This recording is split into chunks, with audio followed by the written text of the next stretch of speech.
біздің бір фишкамыз фотомен жасалатын тортымыз болған. Сол торттың арқасында дамуымыз өте тез болды. 100-ден асық торттың түрі бар. Почти 200-200-ден асық пирожнолар түрі бар. Жаңағы көмек сұрап, жұмысым жоқ, қиналып отырмын дейтін адамдар өте көп. Мен ондай адамдарды жалқау деп айтса болады. Біз тек қана Түркістанға емес, тек қана Қазақстанға емес, әлемдік деңгейге де танылып отырмыз.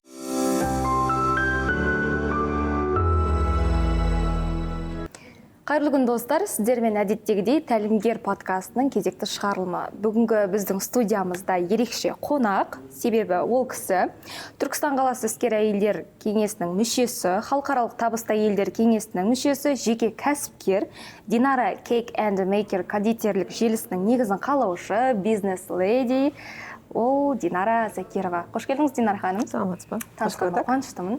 Енді сізді жеке кәсіпкер ретінде танимыз. Жалпы сіз туралы айтып өттім, қазір одан бөлек те өзіңізге қатысты ақпараттармен бөліссеңіз, өзіңізді кеңірек таныстырып өтсеңіз. Саламатсыздар ма баршаларыңызға. Біз кондитерлік осы саласында жүргеніме 10 жыл болды. 0-ден бастап 10 жыл дегенде қазір ол неден операционкадан шығып, қазір даму жолында әрекет жасап жатырмыз. Іскер әйелдер қауымдастығының мүшесі боламын, табысты әйелдер кеңесінің мүшесі боламын. Сол даму жолында әрекетіміз жасап жүрміз. Керемет. Динар ханым, енді жалпы қызық, бұл салаға сіз қалай келдіңіз? Таңдауыңызға не себеп болды? Әлде бір оқиғаға байланысты келдіңіз ба? Тарих қой бұл айтып шыққан. Тарихыңызды айтып өтсеңіз. Бұдан 10 жыл алдын бұрын біз мен негізі саудада да жүрдік, салонда да жұмыс істеп көрдім, аптекада, провизорде болып жұмыс істедім. Барлық саланы істеп, тексеріп, көріп, соңында білмеймін енді Алланың бұйыртқан несі болар, кәсібі болар. Шымкент қаласында біраз уақыт тұрдық, сол кездерде сол жақтың кондитерлік дүкендерін көріп, неге біздің Түркістанда осындай кондитерлік дүкендер жоқ? Біздің Түркістанда ол кезде мүлдем жоқтығын ондай нелер, кондитерлік дүкендер. Қазіргі таңда өте көп қой. Ол кездерде мүлдем жоқ болатын. Түркістан қаласына да осындай үлес қосып, әрекет жасап, осындай нүктелер ашуға әрекет жасайын деген бір ой келді маған. Содан оқуға бардым. Оқып, өзім басында заказ торттар жасап, біздің бір фишкамыз фотомен жасалатын тортымыз болған. Сол торттың арқасында дамуымыз өте тез болды. Енді мынау бір нәрсе қызық қой. Жалпы әрбір кәсіп басталған кезде бір қиын этаптар болады, немесе бір қызықты тұстар болады. Солармен бөлісіп өтсеңіз. Мысал ретінде жаңа кәсіпкерлерге ең көп кездесетін проблема бұл қаржылай қиындық. Бұндай проблемалар болды ма? Негізі менде қаржылай қиындық болған жоқ. Өзімнің жолдасым бизнесмен болады, базарда сауда жасайтын тұғын, сондықтан өзіме кәсіп істеуіме ешқандай қарсылық жасаған жоқ. Барлық оборудование, барлық нәрсені жеткізіп берді. Тек қана менен әрекет болды. Әрекет жасадым, бірақ әрбір кәсіпті бастаған кезде бәр нәрсе теп-тегіс, түп-түзу кетпейді. Қиыншылықтар өте көп болады. Соған төтеп берген адам ғана жетістігіне жетеді.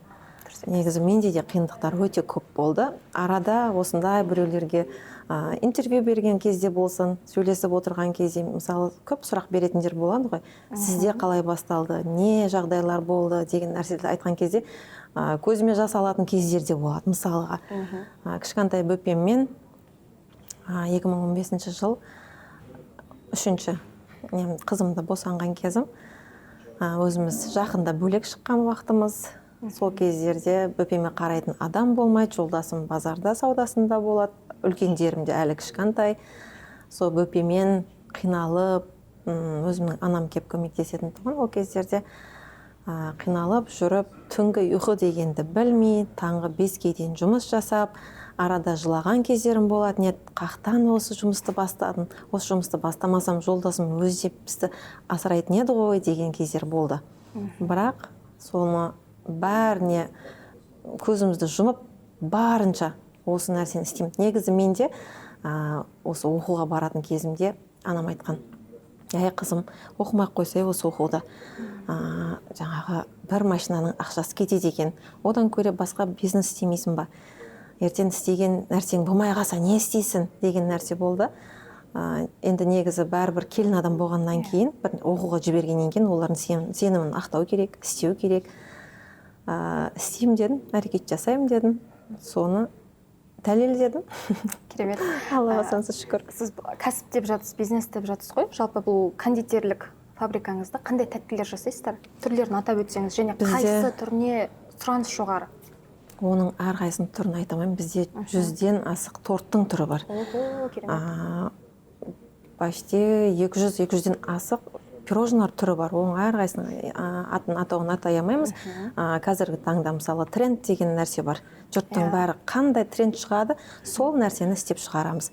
Артта қалмау үшін барынша жыл сайын оқуларға барамыз, мастер-класстарға қатысамыз. Ол алдындары тек өзім бар оқып келетін едім, қазіргі күнде ол нәрсені бәрін тоқтатып, қазір өзіміздің кондитерлерді оқытуларға жіберіп жатырмыз.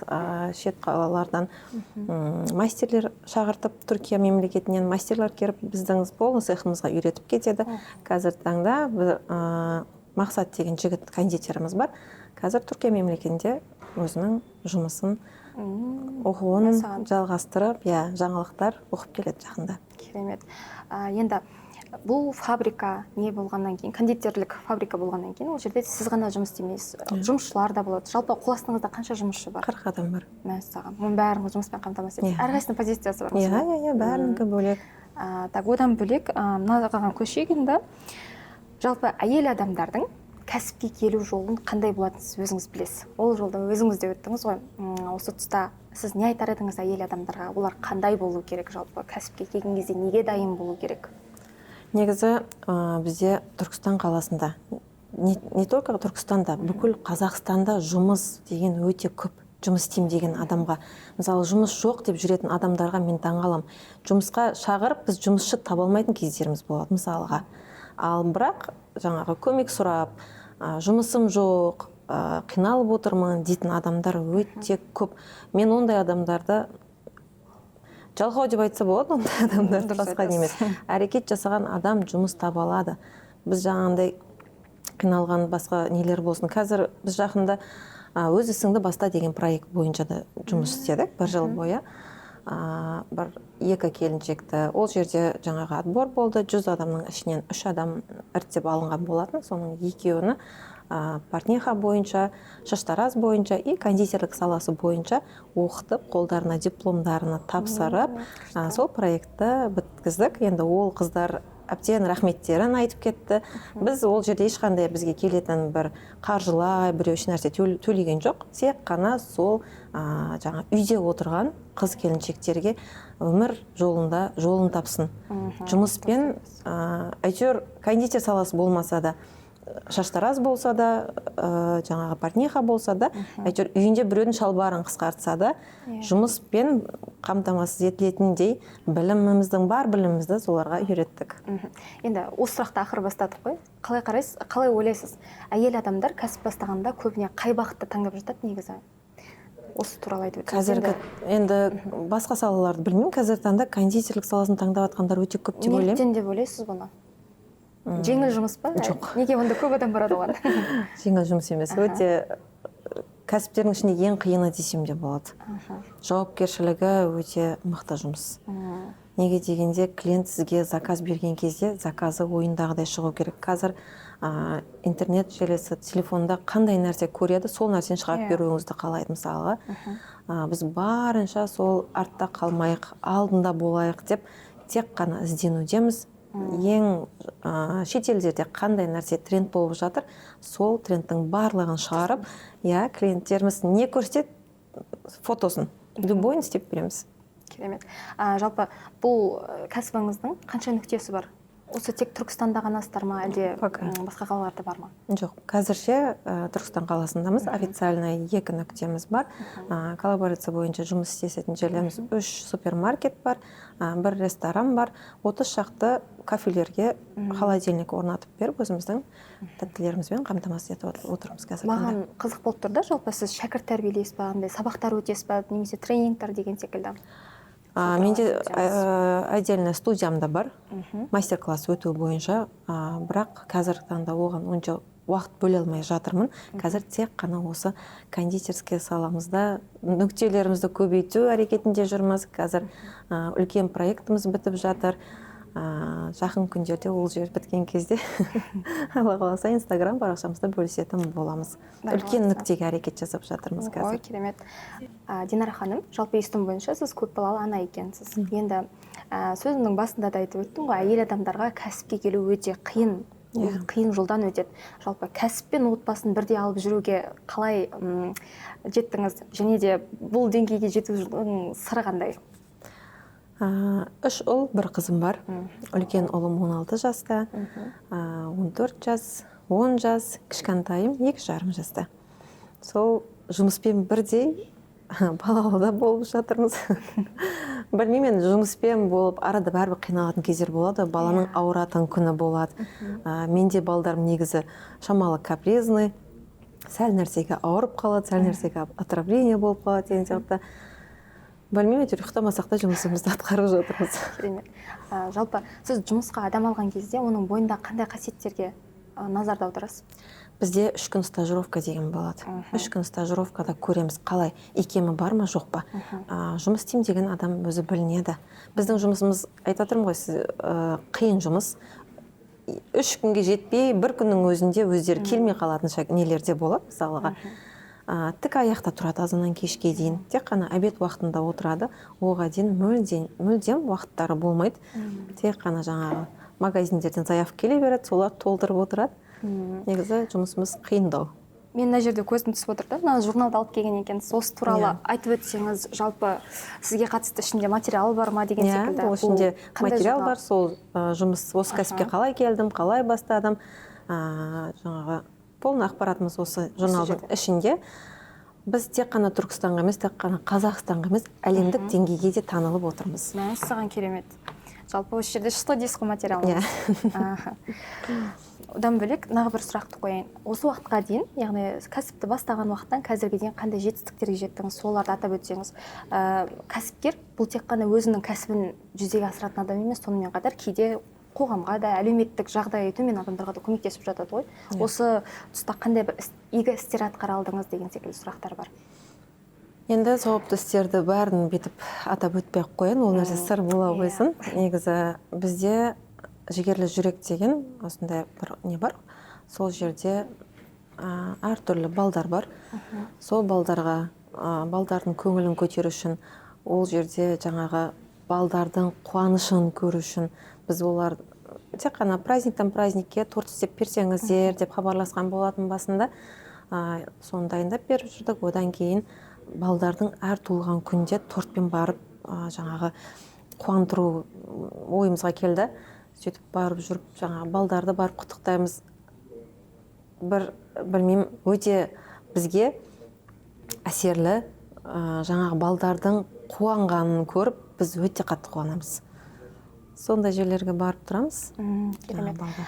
Енді алдағы уақытқа жоспарларыңыз қандай? Жалпы нені жүзеге асырғыңыз келеді? Қандай бір өзгешеліктер жасағыңыз келеді? Бұл кондитерлік әлемді былай өзгертіп жіберемін дегіңіз келеді? Алдағы уақытта енді балдарымыз өсіп келе жатыр. Енді жаңағы балдарымызға осы сала бойынша әрекет жасаңдар, осы сала бойынша деп қоямыз әйтеуір. Қазір үлкен ұлым финансовый грамотность бойынша оқып, кешегінде дипломын алып келді.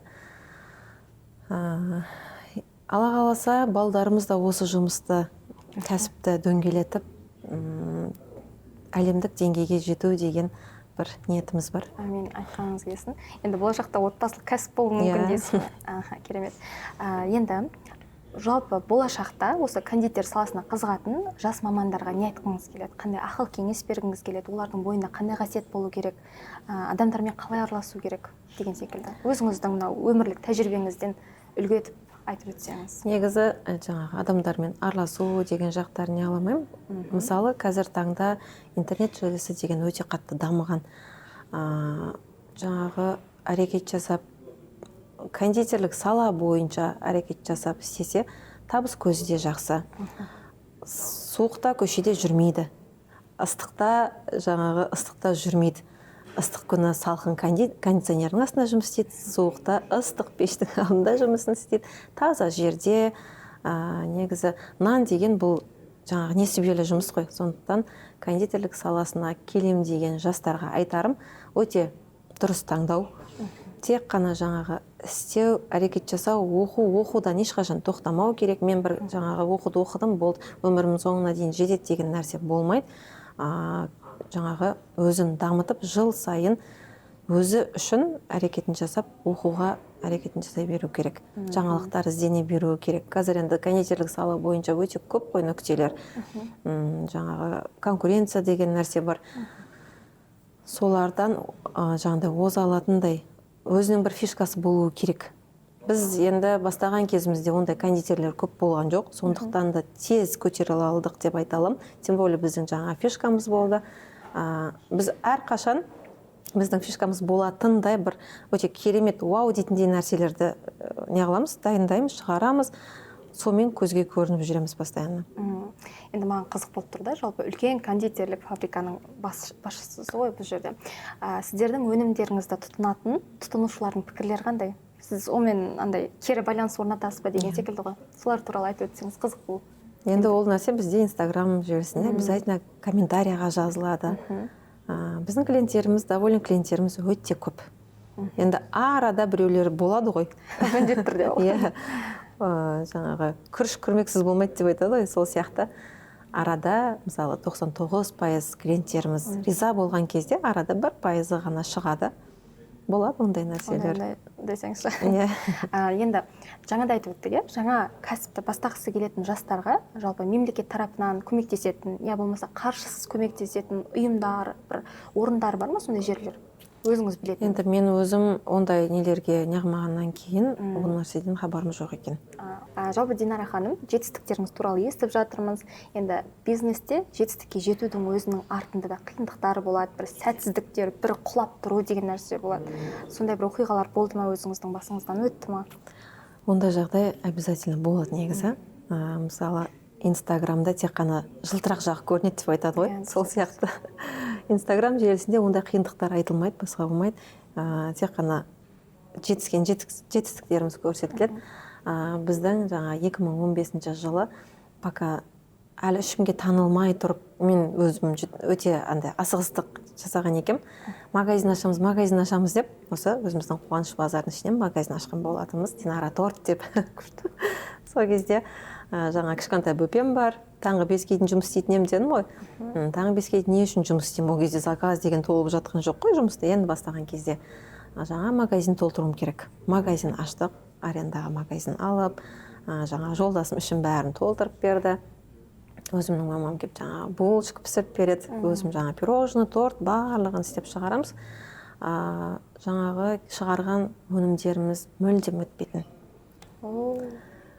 Жаңағы анамның істеп берген булочкалары өтеді. Менің істеген пирожныйларым бәрі қатып кешке поднос болып келеді. Оның барлығын жаңа помойға әр тастаған кезде ол жерде расходына да ішіңіз ашымайды. Ол кезде жаңағы өзімнің бейнетіме жаным ашитын. Көздерім прям қан таласып кетіп, айналамдағылар айтатын, не керегі бар саған осы жұмыстың. Мамамның жаңағы менің қиналып жатқан кездерімді көріп, ашумен жаңа тамақ ішуге уақытым жоқ қой. Завтрак ішпеймін, обед ішпеймін, кеш ішпеймін, үлгерім керек деп жаңағы дайындықтарымды істеймін. Сол кезде бір күн анам ашумен фартугын шешіп лақтырып, жұмысың бар болсын сенің. Сен ауырсаң, ертең ешкімге керек емессің, денсаулығыңа қарауың керек деп анамның жылаған кездері болған. Өзім де қосылып жылайсыз ғой ол кезде. Әрекет жасадық, бірақ жаңағы сол кезде магазин жүрген жоқ. Ақыр соңында магазин жаптық. Жаңағы ол кезде айналаңыздағылар ойла банкрот бопты, андай бопты, мынандай бопты, сөз өлтіреді ғой адамды. Иә, сөйтіп тоқтаған жоқпын, заказ істей бердім, заказдарымды істеп, арадан тағы біраз уақыт өткеннен кейін Инстаграм желісінде уже адамдарға танылып болғаннан кейін, бізге деген сұраныс көбейген байқағаннан кейін нүкте ашуға қайттан әрекет жасадық. Енді Алтын Орда базардың алдынан бір нүкте аштық. Аллаға сансыз шүкір, сол магазиніміз бізге өте берекелі болып келді. шыққан өніміміз мүлдем возврат болмайтын тұғын. Қалмайды, кешке дейін барлығы өтіп кетеді. Сөйтіп, бірінші нүктені аштық, екінші нүктені аштық. Сөйтіп, базар айланасы болғаннан кейін біздің халықты білесіздер ғой, барлығы базардың айналасында. Сондықтан да екі нүктемізде сол жақта, ең горячий нүктелеріміз сол жерде. Сондықтан да қазіргі таңда жетісіп отырған жетістіктеріміз осы. Жаңағы қалмай сүрілмей жетістікке жету деген болмайды. Азғантай сабыр сақтау керек, әрекет жасау керек. Мысалы, бір адамдар болады, істейді, осындай бір қиындық келген кезде болды, мен істей алмадым деп тоқтата салады ғой. Сол кезде тоқтатпау керек. Барынша хотя бы 2-3 сағат істесе де соған қанағат жасап, жайлап бәрібір қазір танылу деген өте оңай деп айта аламын. Ол кезде Инстаграм онша қатты дамымаған кездер ғой. Ең мықты адам құласада тұрған адам дейсіз ғой. Иә, Соның бірі екенсіз. Аллаға шүкір. Жаңа екі нүктем бар дедіңіз ғой. Алдағы уақытта халықаралық немесе республикалық немесе басқа қалаларда да нүкте ашу жоспарыңызда бар ма? Қанша уақытта деп отырсыз? Қанша жылдың көлемінде деген секілді? Енді қазір біздің алдымызда айтып отырмын ғой, ең үлкен проектіміз тұр. Сол проектті жұмысқа түсіруімізбен уже басқа нүктелерге әрекет жасайтын боламыз. Ортада біз қазір 10 жыл болса, 10 жылдан бері демалыссыз жұмыс істеп жатырмық. Жолдасыма айтам, осы нүктені ашып алғаннан кейін азғантай ортада демалайықшы. Содан кейін тағы да уже балдармен бірге, уже балдар өсіп жатыр. Балдармен бірге барлығымыз бір команда болып, көпшілік болған жақсы ғой. Бір жағадан бас шығар, көпшілік болып әрекет жасаймыз. Біздің командамыз да өте жақсы, жұмысшыларымыздың бәрі жақсы. Бір өзім бұл жетістікке жете алмаймын. Менің командам да мықты, сол командамызбен бірге бірігіп осы жетістікке жетіп отырмыз. Ал Динара ханым, қолыңыз дерт көрмесін. Құдай қаласа тек жетістіктерге жете беріңіз. Басқа да нүктелеріңіз ашылып, жобаларыңыз іске аса берсін. Құрметті көрермен, бүгінгі шығарылым өз кезегіне жетті. Келесі шығарылымда жүздескенше сау болыңыздар. Сау болыңыздар.